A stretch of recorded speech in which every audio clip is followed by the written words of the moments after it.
How to disconnect Trust Wallet from connected website.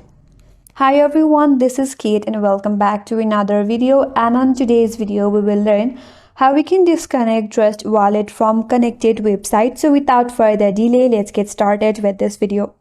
Launch the Trust Wallet application in your mobile device. After you're logged in, head towards the top left corner and tap on the settings icon.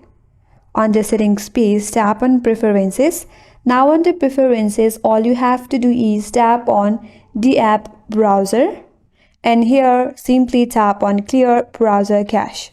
Then tap on OK. And once you do that, your problem will be solved and the Trust Wallet will get disconnected from the connected website. And that's all for today's video. Hope this video was helpful. And if you are new to our channel, consider subscribing. Thanks for watching and stay tuned for more videos.